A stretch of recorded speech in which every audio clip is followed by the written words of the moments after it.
오늘 아침에 우리가 읽은 신명기 24장에 보면 이제 하나님 나라 백성들, 구원받은 이스라엘 백성들이 이 땅을 살아가면서 어떠한 삶의 원칙과 기준을 가지고 살아가는 것이 하나님 백성다운 모습인지를 말씀해주고 있는 본문이 이제 신명기 24장입니다. 그 하나님 백성들의 삶의 기준은 우리가 두말하면 잔소리라고 할 수 있을 만큼 하나님의 말씀이 삶의 원칙과 기준이 돼야 되죠. 그래서 하나님 백성들은 끊임없이 하나님 말씀을 거듭거듭 묵상을 하면서 그 가운데 하나님께서 우리를 향한 뜻이 무엇인지를 분별하면서 살아야 됩니다. 특별히 이제 우리가 이 땅에 살면서 더욱더 주목하고 관심을 가져야 될 것은 무엇이냐 하면, 특별히 우리 주변에 살고 있는 가난한 이웃들, 연약한 이웃들을 대할 때 어떠한 원칙을 가지고 그들을 대해야 할 것인지에 관한 것입니다. 오늘 본문이 이제 그런 것들을 우리에게 보여주고 있는데요. 먼저 14절에 보시면, 공궁하고 비난한 품꾼은 너희 형제든지 내 땅 성문 안에 우거하는 객이든지 그를 학대하지 말며, 이렇게 말씀을 시작합니다. 그러니까 힘이 없는 사람들, 사회적 약자들을 함부로 대하지 말라라고 하는 거예요. 사실은 그렇게 하기가 참 쉽습니다.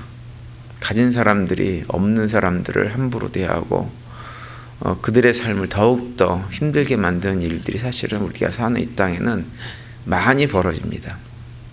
미국처럼 이제 기독교 문화가 아주 오랫동안 이렇게 배어져 있는 나라, 유럽도 마찬가지죠. 이런 곳에서는 그런 것들이 좀 많이 약해서 사회적 약자를 잘 배려하려고 하는 그런 측면이 많이 있지만, 오늘날 아시아 국가들, 오랜 어떤 유교적인 문화나 잘못된 문화에 이렇게 여전히 영향을 많이 받고 있는 지역에서는 사회적 약자들이 여전히 굉장히 많은 어려움을 겪고 살아가는 것이 현실이죠.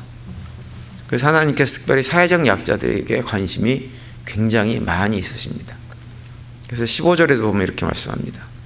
그 품삯을 당일에 주고 해진 후까지 미루지 말라. 이는 그가 가난함으로 그 품삯을 간절히 바람이라. 그가 너를 여호와께 호소하지 않게 하라.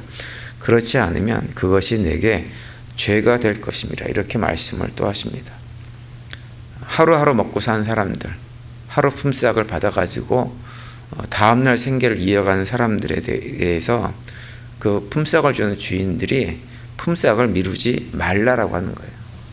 그때그때 품삯을 잘 주고, 만약에 그렇지 않고 품삯을 미뤄서 힘겨운 사람들이 더 삶이 어려워져서 그들이 하나님께 자신들의 형편을 아뢰게 되면 하나님께서 그것을 그냥 보고 지나가지 않겠다고 하는 거예요.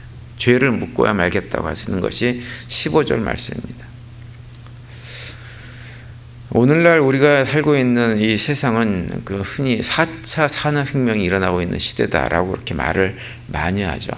그래서 컴퓨터와 어떤 고도화된 자동화 시스템들이 점점점 발달하고 있습니다. 그래서 과거에는 그냥 서비스업이라고 불러가지고 이런 사람들의 손길이 굉장히 많이 필요한 어떤 유통업체 같은 이런 데도 이제는 사람의 손길이 별로 필요 없는 곳으로 많이 바뀌고 있습니다. 대표적으로 이제 우리가 월마트를 가보면 아시겠지만, 옛날에는 계산대 계산원들이 있어가지고 그걸 다 일일이 계산을 다 해줬잖아요.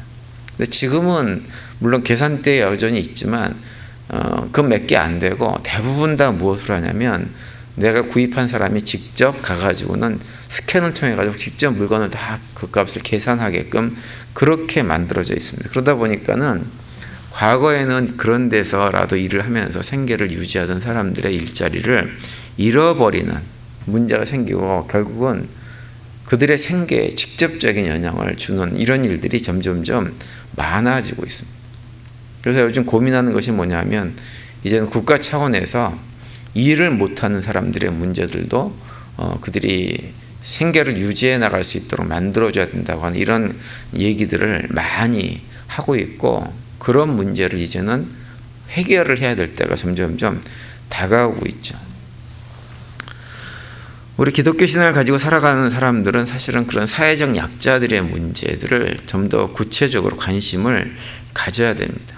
그 국가가 그런 문제를 잘 해결할 수 있도록 자꾸 아이디어도 주고 또 우리도 실제적으로 개인적인 삶의 영역에서 이런 사회적인 변화, 세상의 어떤 변화 속에서 어떻게 하는 것이 그냥 하나님은 나에게 경제적인 어려움 없이 생활할 수 있도록 만들어 주셨으니까 그것으로 만족하는 것이 아니라 주변에 그렇게 경제적인 현재 어려움을 겪고 있는 사람들에게 어떠한 도움을 줄 수 있을까라고 하는 것을 고민하는 것, 그것이 하나님 백성들이 해야 될 일이라고 하는 거예요. 그 말씀을 계속해서 오늘 본문에서 하고 있습니다. 그리고 우리가 그렇게 할 때 우리에게는 하나님이 우리에게 더욱더 큰 복을 주시는 것들을, 복된 삶을 살게 해주시는 것을 경험할 수가 있게 되어집니다.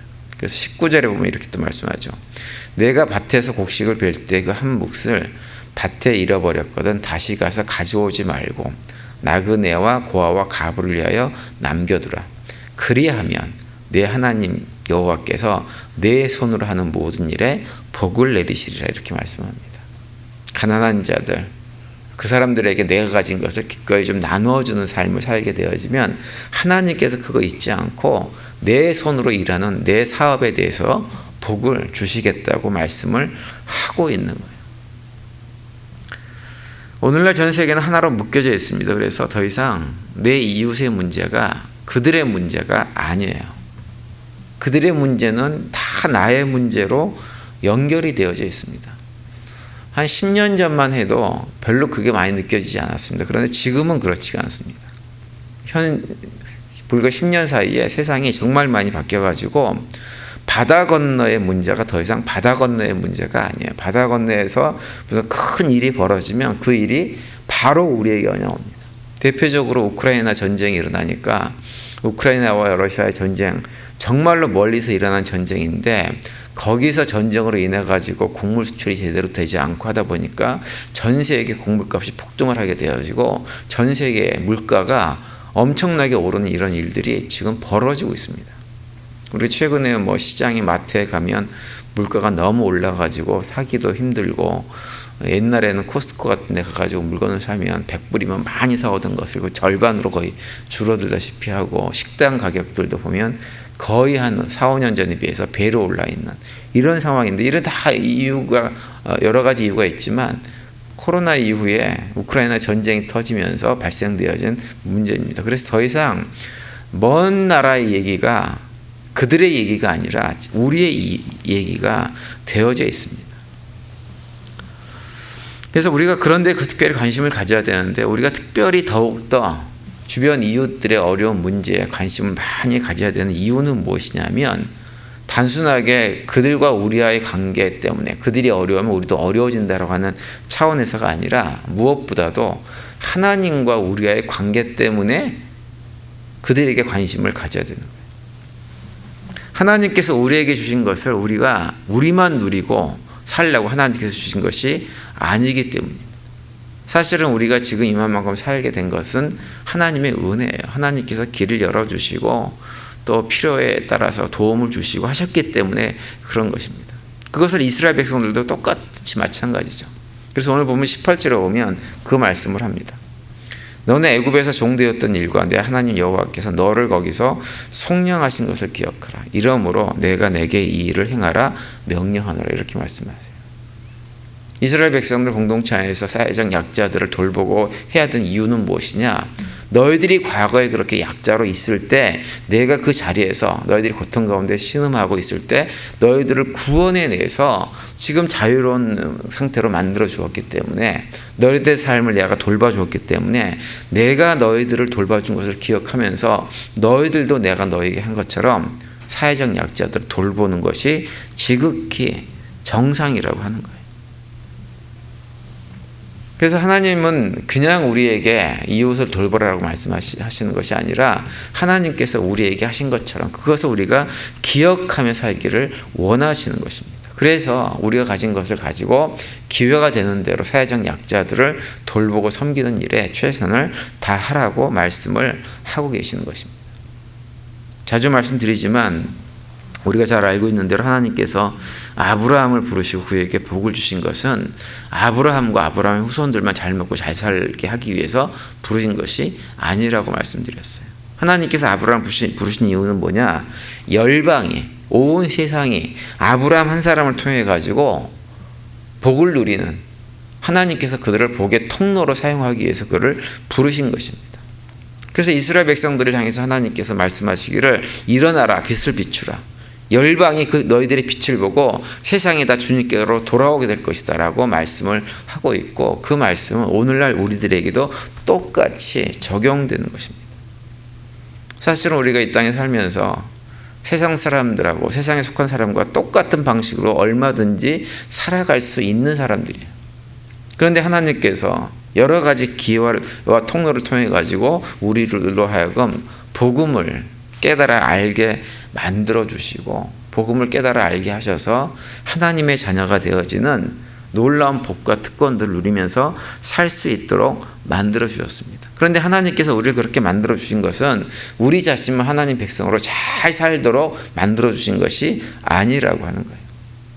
하나님께서 나에게 복음을 들려주시고 하나님 백성이 되어져서 삶의 환경에 휘둘리지 않고 평안을 누리고 살게 만들어 주신 것은 삶의 환경에 휘둘리면서 어쩌지 못하고 살아가는 사람들을 이 복된 자리로 인도하는 수단으로, 도구로 우리를 사용하시기 위해서 그 자리로 불러주신 것입니다.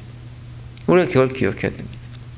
우리가 흔히 말하기를 좋은 일은 나눌수록 어떻게 되나요? 커지고 슬픔은 나눌수록 작아진다 그러잖아요. 하나님께 받은 복도 마찬가지입니다. 하나님께 받은 복도 나누면 나눌수록 커지는 거예요.